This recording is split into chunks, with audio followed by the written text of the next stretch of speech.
Right, hello everybody. Thank you very much for joining us again. I'm here again with the wonderful Dr. Michelle Irving, and today we're going to talk about the vagus nerve and polyvagal theory, possibly, if I'm right. Yeah. What the vagus nerve is, how it affects our mental health and well-being, and what we can do to support it. So it's a chat I'm very much looking forward to. I need to learn a lot about this. And so we'll just see where we end up. So, Michelle, tell us a little bit. What's an introduction to the vagus nerve? So the vagus nerve. So just a bit of a backstory to my interest in the vagus nerve. So I teach hypnobirthing, and one of the sort of strands of hypnobirthing is looking at how our mind, via the vagus nerve, via the autonomic nervous system, affects our body. Okay. And so a lot of the focus of hypnobirthing is on what women can do to have an awareness of kind of their thoughts, what's going on in a sort of intellectual way, and what impact that might be having on their body, and specifically when they're in labour, how that might affect how their body works in labour. So that's kind of where my interest has come from. So just looking more and more into what this vagus nerve is, because you hear about it. I remember years ago hearing somebody had a vasovagal attack, which was sort of basically meant they fainted. And I was like, that sounds very dramatic. Yeah, and it will happen sometimes if you stand up too quickly. Okay. And there's a sort of a lag between, where your blood pressure needs to be, all the feedback that your body's getting from your change in posture, and people fall over. So I was like, okay, so that's a vagus nerve issue thing. Yes. Okay, because I've always heard about it just being sort of in the context of blood pressure. So when I'm sort of working with my clients who are typically older, when I'm working with them physically, I hear about that situation, and the conversation is always around blood pressure, but actually, so it's more of a sort of a nervous response. I'm sure there are variations on that. But there is a condition, and it's going to evade me at the moment, but there is a vagal condition where it's not so much about standing up or sitting down, but people can have these episodes where they go into a fairly deep faint. And again, it's to do with the vagus nerve and the hormones that are flowing.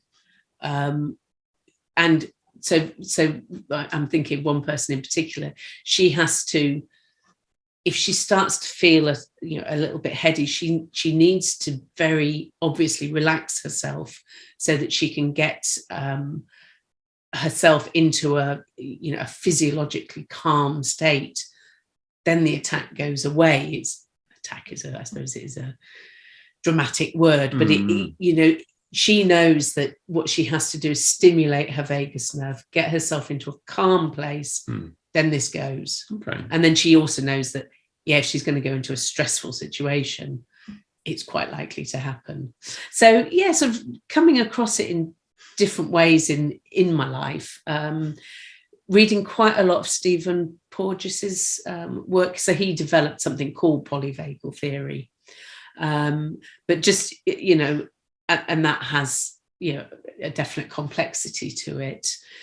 But I think for us just to try and simplify it and think, what is the vagus nerve? So it's one of our cranial nerves. It's vagus, apparently, or vagal means wandering. Latin, I think, for wandering. So it's a nerve that kind of wanders around our body. And it sort of, there's a very obvious connection between our gut and our brain through the vagus nerve. But we touched on this last time briefly, didn't we? Yeah. But it kind of goes to all our major organs. Okay. So I suppose we're talking about the autonomic nervous system. So we've got the central nervous system. So that's very much about musculoskeletal movement. It's under our conscious control. So, we want to pick something up. You think about that, you can put your arm out. But then your autonomic nervous system, and thankfully they invented it, because those inventors of nervous systems, exactly. Thankfully they did, because this is the system that basically is working our organs, and we don't have to think about it, because I definitely would forget. It's just like, oh, those kidneys, I forgot about those. I need my heart to keep going today. Yeah, exactly. So our nervous system has got all those essential functions kind of sorted, but not to say that we can't affect it. And stress very much does affect our autonomic nervous system. So within the autonomic nervous system, we have sort of at least two spheres, but the two main ones are called the parasympathetic and the sympathetic nervous system. And the parasympathetic nervous system is that's our normal state. That's, mostly in life's okay, isn't it? Mostly we're not physically under attack. Yeah. So we're meant to be sort of operating from that sphere 90+% of the time, 95% of the time. So most of the time, life's fine. You're just getting on with whatever. And then maybe 5-6% of the time, something might happen. So I guess if you look, very much historically, it might be, a predating animal is coming and you have to respond to it. So the sympathetic sphere realm is our sort of survival mechanism, and that this is the area that people have probably heard about with the fight, flight, and the freeze. Yeah. These are survival responses, and again, they are pretty much automatic. You don't normally think, I'll fight this one. Normally your body has assessed through looking, hearing, sensing. It's made the decision for you whether you are fighting or whether you're legging it. Yeah, so it comes before the rational part of the brain kicks in, doesn't it? It's that immediate survival.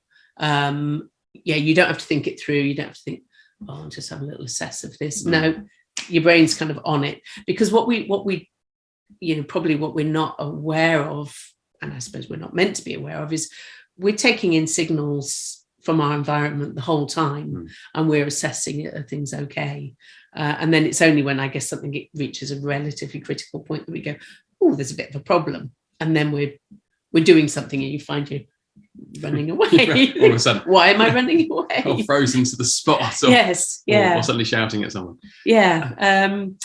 So the sympathetic nervous system is there to kind of, and I suppose, on an evolutionary sort of basis, it was there to stop us dying. We would flip over into this, we've got to protect our life. And that, so we get, our breathing becomes much more shallow and rapid. We are really getting ready to do something. The blood flow moves from our sort of essential organs out to our large muscles. So if it goes to your thigh muscles, kind of so that you, I suppose, running or fighting, I suppose we use our legs in fighting. The big muscles in your arms, these are quite little muscles, but some people have big arm muscles. So you get a redistribution of the blood flow, and therefore the oxygen and glucose, which enables you to take whatever measures it is that's going to protect your life. But I suppose what has happened over, millennia and maybe very rapidly in the last, I would like to say 100, 200 years, is that we have generally, I suppose, and in this country, we have less physical threats to our lives. Yeah. But we have a lot of things that are kind of mental stressors, and our brains don't really distinguish between whether it's a physical here and now threat or whether actually it's a thought or just maybe a work pressure that's making us feel stressed. So we create the same sort of bodily physiological changes. So our body reacts in the same way to a sudden thought of, oh my God, I didn't do that thing. I didn't pay my bill. Mm-hmm. It reacts in the same way as if, a bear just appeared at the window. Yeah. So, and I think we can all recognize that, you have that, suddenly you're breathing, fast and you're feeling quite tense and your whole sympathetic nervous system has kicked in. And I think for a lot of people, including me, I don't know about you, I think we're living more of our lives over in this sort of realm of feeling under threat. Yeah. And I think for a long time, I had no idea that that's what was going on. I felt stressed.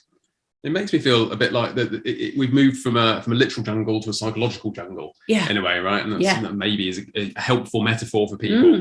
And actually, in what you're saying there, I think is that our mental impressions of threats and our psychological pressures have exactly the same physiological response on the body as a physical one. So, as you said, thinking about not paying your tax bill, or someone said something nasty about you at work, even perhaps is can have a very similar or exactly the same response as a direct physical threat, or very, very similar overlap. Yeah. So then I think, understanding that, because I think maybe for a period of time we've sort of thought, life's stressful. And that's kind of the end of it. It just is, and we have to live with it. And you have to live with feeling a bit horrible a lot of the time.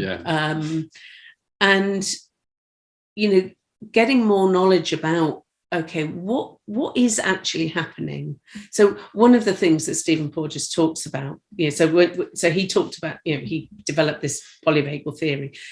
He doesn't just fling it out there and say, well, that's the theory. He does actually usefully talk about, so knowing what the role of the vagus nerve is, knowing what the effects of it is, means that you can actually do something to try and re-regulate. So if it isn't that you are in physical mortal danger, but the state you are in is actually one of anxiety, fear, stress, then there are things that you can do to try and let your body calm down.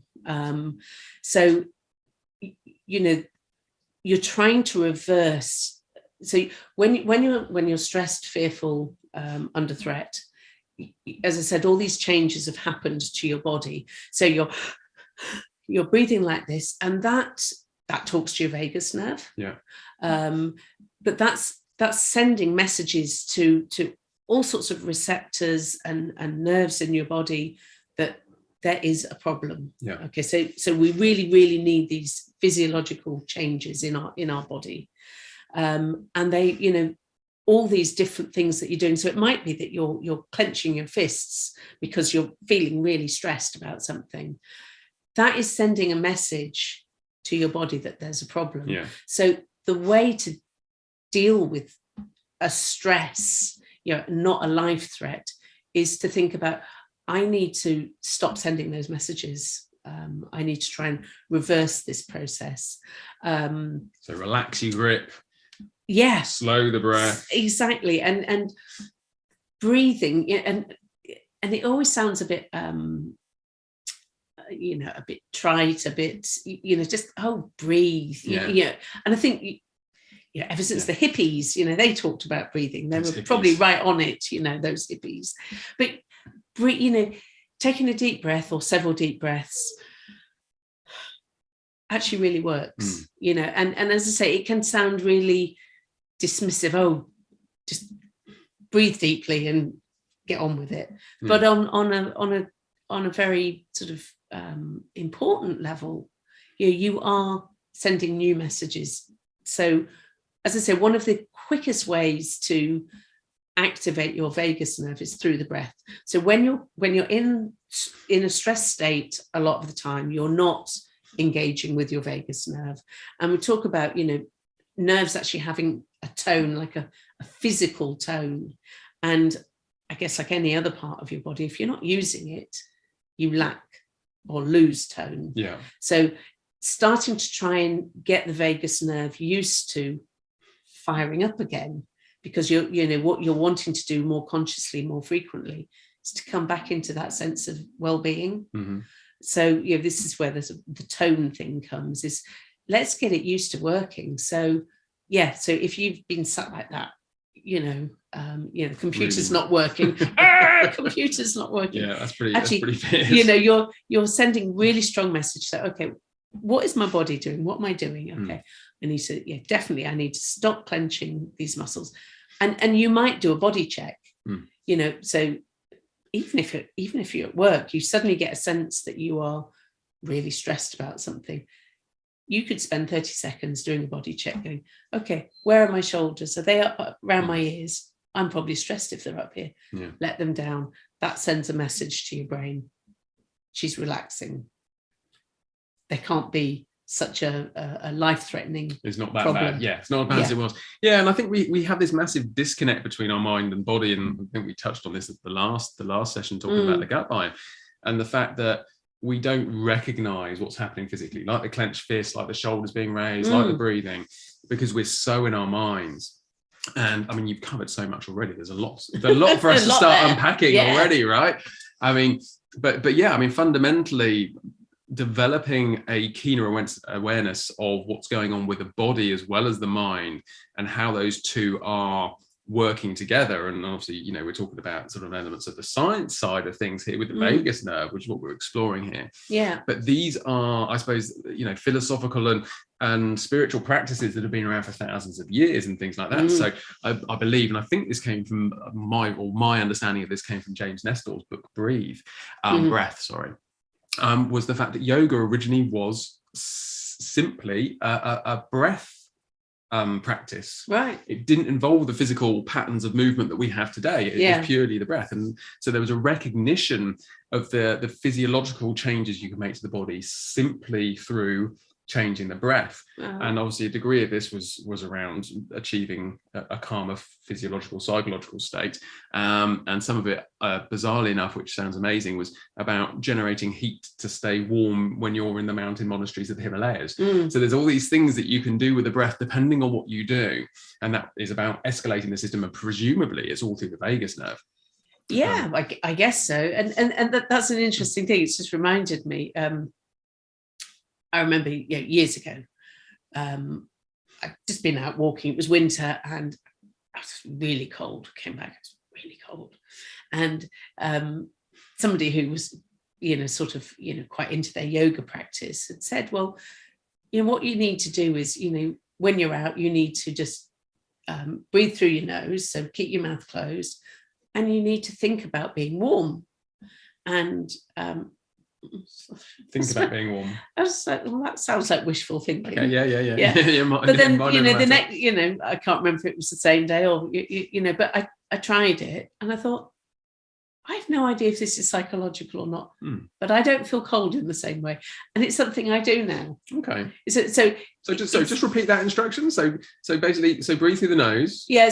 And think about being warm. And just think about being warm. And I'm like, I wouldn't easily be able to think through what that mechanism is, but coming to those monks in Tibet and them thinking about being warm even though you haven't turned the heating on, it's just a fairly incredible thing, isn't it, that our bodies can, we can interact with how they work much more than we realize. And that and it's funny, you sit there thinking, I'm really cold, and I'm sure you can talk yourself into that as well. And this is, I think there's a real power to knowing you can affect your body. And you don't need somebody else to do it. You don't need a pill or a product.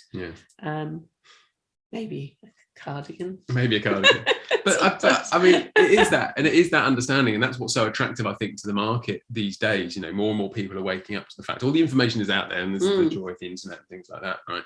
And these, you know, the information is far more accessible, and people are bringing back a lot of these ideas, because again, I think a lot of these ideas aren't new. They've had a lot more research supporting them now, and I think that's the difference between what was going on in the Himalayas 2,500 years ago versus what people are talking about now. And it's the supporting scientific studies are gaining more traction and things like that. Yeah. But people's ability to take control and to take responsibility of their own lives and well-being is super important, and to be able to understand. And I think this is where, you know, having these sorts of discussions is so helpful, because it's actually sharing this knowledge and helping people understand what's going on in the body, and that it's not just hokey, you know, wishful thinking and hippie-ishness or whatever, right?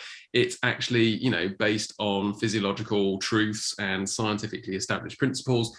And that's sometimes quite reassuring. I mean, ultimately, the proof is in the pudding. And if you're doing something and it makes you feel better and it's not hurting other people, then go for it, right? Yeah. But equally, it's really quite nice to know that actually, you know, you're not alone in these experiences, because then this is often, particularly with our mental state, we're so convinced that we're the only person going through these cycles, these sagas. And actually, when we discover that actually it's part of the human process, and that if we're sitting there at work, clenching the fists, clenching the desk, gritting our teeth, that actually we're encouraging and you know, a psychological, physiological aggressiveness in our state. Yeah, we're contributing to it, aren't we? You know, and once you understand what you're doing, then change can happen. And yeah, I think, you know, having done a period of fairly intensive study relatively recently, you hadn't realized kind of quite how stressed I was feeling, and starting to get these symptoms, and I'm thinking, I must have a virus or something, you know, feeling sort of, you know, sense of sort of, you know, almost a bit like inflammation, like you get when you know, if you've got a bit of a cold coming, except I didn't have a cold, and a little bit dizzy sometimes, and this must be a really weird virus that I've got, you know, and you know, I was of that thinking that it must be something external has come in and it's changed my body. And I can't even really remember what put me on to thinking about the vagus nerve, but suddenly realizing that actually that accounts for it. You know, being stressed can so certainly the dizziness, you know, your inner ear sort of changes shape in the way that your pupils change shape depending on, you know, the light and what you're wanting to look at. Then your ears actually sort of the inner ear changes its shape so that you can listen to different frequencies. Okay. So at the moment, you know, we're just chatting, and this sort of voices are mid-frequency. So our inner ear will be sort of in a shape that is focusing in on that. When you become stressed, and if you think back again to sort of, you know, ancient times, we change what we're listening for. So we're trying to pick up signs that there's something bad going on. We've got heavy suspicion. Now we're trying to hear for it. So when you're stressed or in a real live situation, your ears change shape so that you can pick up more high frequency noise. Okay. And also at the same time, low frequency noise. Now, how does this help us? So my understanding is that the high frequency noise would be could be like screaming. So that could be a warning that, you know, maybe the tribe down the hill are being attacked. So that's giving you, you know, an auditory bit of information that there's a danger, and it's pretty real because there's people responding to it. Okay. The low frequency, I might be being fanciful here, but my feeling is that a growly animal. Right. Okay. So you're picking up on these two frequencies. Somebody having a little chat with you at this point is not very important. So you can't hear them at this point. And the same with your eyes. Your eyes, the pupils change shape, and the information that you're picking up on is much more kind of focused and narrow, because you're, presumably, we would be looking at the thing you're looking for that's the threat. So thinking about you've got these changes in your body because of stress. Okay, what can you say to yourself? So one thing that you could do is you could just gently close your eyes, and that would be a fairly strong message going to your brain via the vagus nerve that there can't really be a danger because you've shut your eyes. Okay. You're not looking for that visual information that's helping you deal with this situation. So again, you're in the office, you're feeling stressed, you could just close your eyes. And again, we're not saying you take an hour off. Bosses around the country get more angry. Yeah. But you just, you stop giving that information to your brain that there's a danger here.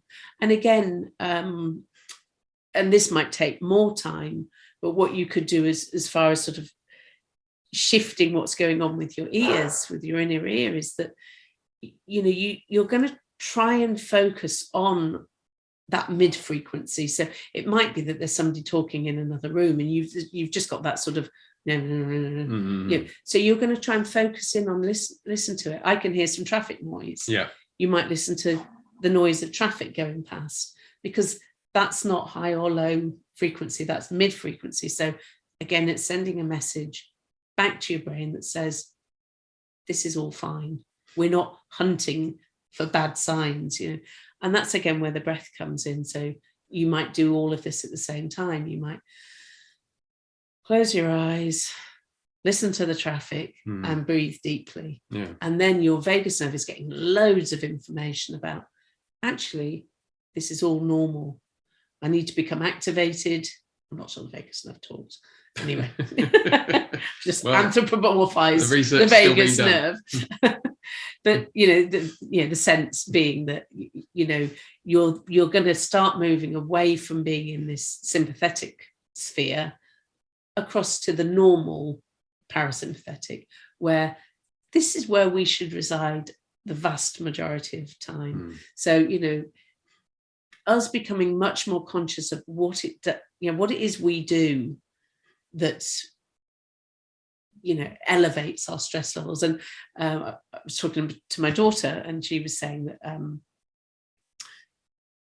she'd been to see some therapist, and he was saying, do you know that you don't breathe when you're, and she was like, what do you mean? And she was like, you're a little bit stressed at the moment because you're here talking to me and you're not really breathing. And she was like, really? Yeah.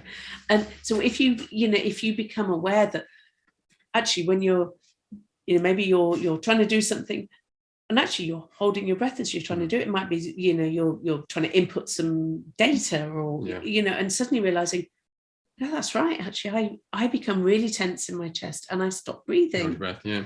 And then really strong messages coming to your body that there's a real problem. It's not here. Right, yeah. Yeah. So that's an I can't remember the term for it now, because there's obviously sleep apnea, which I think is relatively well known. Talked about is where you stop breathing at night for moments of time, or even 30 seconds or so, and that has a strong physiological impact for your body. It really affects the quality of your sleep, increases your blood pressure and all those sorts of unpleasant things. Yeah. And people, and there's now more understanding around the sort of the day apnea. And I think there's probably a special term for it, which I can't recall at the moment, I'm afraid. but basically, this goes on. So breath holding. Yeah. With tension. And this is just indicative of the psychological level of stress that we face in sort of modern society, and the fact that actually, fortunately our physical threats are in, most parts of where we're living, probably where you're watching this podcast from, physical threats are probably very low on your list of risks and priorities. But the psychological pressure that we're under at work and in our personal lives, and based on the news cycle coverage and everything that we see on social media, all these echo chambers that we live in, it has a profound effect on us. And I mean, I think you talked earlier about sort of unwinding unwinding the physical situations in the body, but again, historically, when we had a physical danger, you would have run away, you would have, frozen, you would have fought it. You'd also be able to shout and scream, you'd be able to cry emotionally. That we have very natural physiological responses to help us relieve these stresses. Yeah. But again, from a societal perspective, and particularly in the workplace or even at home and schools, there's pressure not to do these things. Crying at work it makes people feel uncomfortable or awkward, or frowned upon. And running away at work is not something you can probably do either, as much as you might want to. And you can't fight your boss at work. That doesn't go down very well. All these things. Yeah. So again, we've had these evolutionary responses to things that are incompatible, either because we frown upon them from a societal perspective, or they're counterproductive, right? So not all of them are great all the time. Like fighting your boss is probably not the best solution. Yeah. But we should be able to cry, and we don't. And laughter as well. That's another one, right? So laughter is a really good emotional release for these tensions. Yeah. So it is finding ourselves, socially acceptable, one acceptable ways physiologically to release our tension. And this is when people go to the gym, they go running, do physical things like that, right? Exactly. It's funny, I used to work just quite close to a school, a first school. So these little kids, and so you'd hear the bell, and then moments later, all you can hear is screaming kids. And my sort of irritable adult brain goes, why do children have to do that? But then thinking, wow, it's such a release, isn't it, for them? They come out and they've got this energy, so they've been relatively stationary, I presume, and quiet. So they've been quite restrained, and then as soon as they're out, it kind of erupts out of them. And pressure out. Sort of, I was joking with somebody that one of the things I really like to do, and you have to have quite a good look around, is I like to maybe go to the local hills, go walking, and if there isn't anyone around, I quite like to have a bit of a yell. That's very therapeutic. It's just, you're like, hope nobody's looking or hearing, and just let it out. And it's brilliant actually if it's really windy, because it absorbs the noise, and you can really, and that sort of that sort of release, you think, I feel so much better. But you can do it in the car as well normally, particularly if you're out on the open road, or just as good old sing in the car. Singing, because I have a terrible voice. So singing in the car is actually really good, because nobody else is it's making noise. And again, there's so few places we're allowed to do it, and obviously you don't want to disturb your neighbours and disrupt your household and all those sort of things, right? There's an element screaming of probably sociable, is going to alarm people. And alarming people. But it's like socially acceptable places to do it have become sort of sporting events where you sort of hear chanting and cheering in sports stadiums, right? And so those become these sort of moments of release to people. But actually, when else can you sort of socially acceptably make some noise? And again, it's super important. I mean, it just makes us feel better. Singing loudly. And again, it's not about singing nicely. Which is good. Fortunately. But and that again is another, that the idea of making noise is another way of activating your vagus nerve, because again, one of your strategies might be to be really, really quiet if there was a danger. So if you start to make a noise, it doesn't, not a screaming noise, because that, I think that would have, an increasingly stressing effect. But if you can start to make type noise, or just almost any noise isn't a scream. Again, it's sending, getting back to those mid frequencies. It's sending a message back. She probably wouldn't be making a noise if there was if there was a murdering whatever out there. So again, it's sort of sending normality into your body. If I'm breathing normally, I'm making noises, everything's fine. But yes, this idea that we don't have these releases anymore, and no wonder gyms are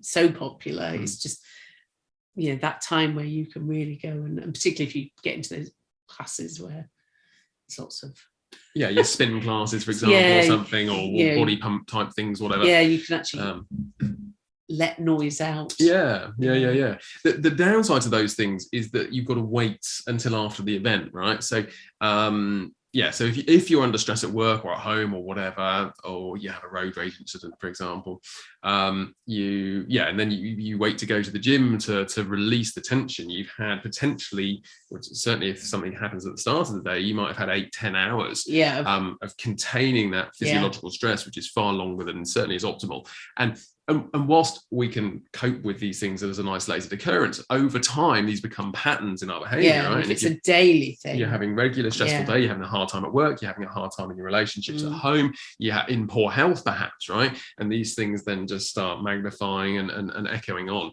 And that's where having more immediate responses, which we're talking about with, simply sort of closing your eyes, taking a breath, relaxing the body, become so useful and practical, because they are, closing your eyes is a little bit, obviously you don't have to do it for a long time, and don't do it whilst you're driving a car. But these things can be done very subtly, right? You can do them in the supermarket queue, you can do them, you can do them whilst having a conversation, you can deliberately, unclench your fists, release your fingers, relax your shoulders, those sorts of things, and you can focus on the breath. And this comes down to mindfulness ultimately, right? And the skill of mindfulness is really about recognizing what's happening in your body and your mind at any given time. So, and that's often what we don't notice. So these things are happening, and the vagus nerve is unhappy because we're tense and we're breathing badly, and we're physically all locked up, and our thoughts are thinking in panic mode, and we want to run away or fight or scream or whatever, but we can't because we're in a situation where we can't. But we kind of don't recognize that in ourselves. We don't recognize the state we're in because we're locked in threat mode. So practicing mindfulness, the skill of mindfulness, allows us to become more aware of the changes in our states, which then in turn helps us to then take what they call discerning action, which will then help you actually, I'm going to make a decision to release, I'm going to make a decision to breathe slowly through the nose, and I'm going to just recognize what's going on here rather than being lost in the tide of it. So I think the more people learn about themselves, the more self-awareness, the more strategies they have, suddenly because theories are great, and then you're just like, well, what can I do with that? But knowing what's happening, what you're doing to contribute to it, or what you can do to try and ameliorate it, suddenly you're in control again. It's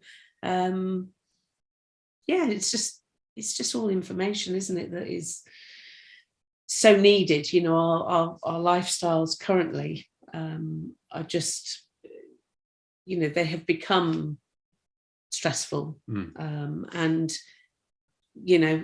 at least we, our generation, we're becoming aware that we're not powerless to this, and that very much we can do things, and meditation, not at work probably, although there are some workplaces that do lunchtime meditations, but but just maybe just it's almost a self-respect, isn't it, that your body and your mind have worked really, really hard all day long. They've got you through what the things are that you want to do. You want to have that job, you want to be achieving.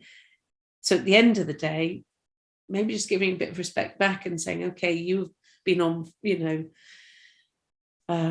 full alert all day long, working really hard all day long. Let's just do something that is restorative, and just lets you stop for a minute, and there is something really nice. And even if you only I remember my lovely acupuncturist telling me quite a few years ago now that I needed to meditate. It's like, I don't have time to meditate. And he was like, you really need to make time for it. I don't have time.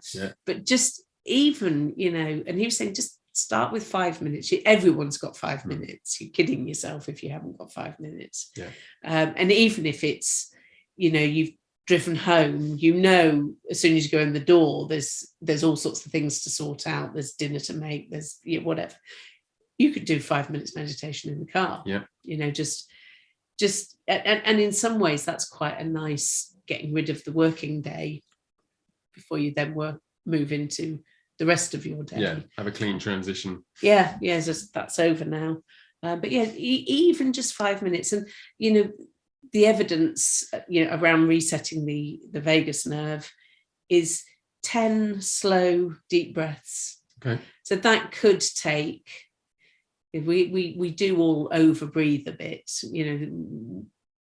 What's the figure? Maybe we should be having maybe 5 breaths a minute. Yeah, I think I'm probably at around 15. 5.5 apparently, I think, is the optimal cycle of breaths. So 5.5 breaths a minute, I think is it. So, you know, if you did nice, slow, deep breaths, 10 of them, you know, you're looking at a couple of minutes. Well, we can all surely give ourselves a couple of minutes. Yes. And just, again, you're just allowing your body to reset and accept that there is nothing that you need to be in fight and flight mode for. Yeah. And just move on again. Yeah. Yeah, I mean, we owe it to ourselves and we owe it to the people in our lives, right? Because what happens is we bring home the chaos of the day and we unload it on our families, and that happens so often. Yes, snappy, you're irritable, tired, and it's understand you've been under pressure all day, right? So, you know, there are things that are challenging in your life, and you're coming from one world to another. But yeah, you sort of bounce into a situation, and you're already ready for the fight because you're physiologically set still for that, aren't you? You are like that all day. So you know that it can be the smallest thing that will snap you. So yeah, no, I mean, I'm a huge fan of showing people how to bring meditation, mindfulness into the moments of their life, because it has to work in life. And yes, driving is a fantastic opportunity to practice some mindfulness and meditation.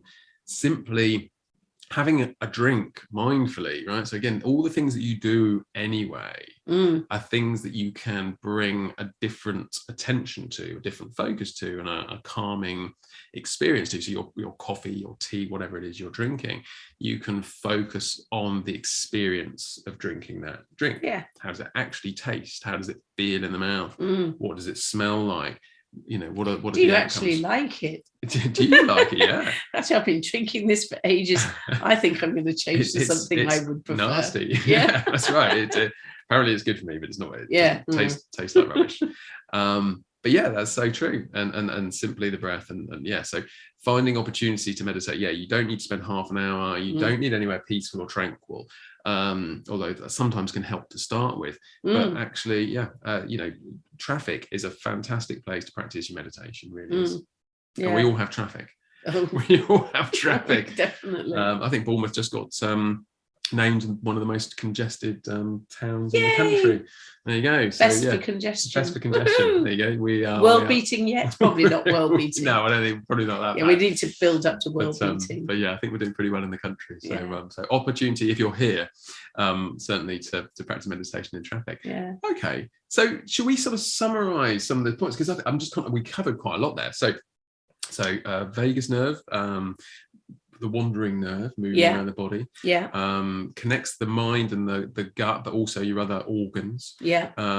We talked a little bit about the tone of the nerve and the fact that if you practice calmness, that tone will increase.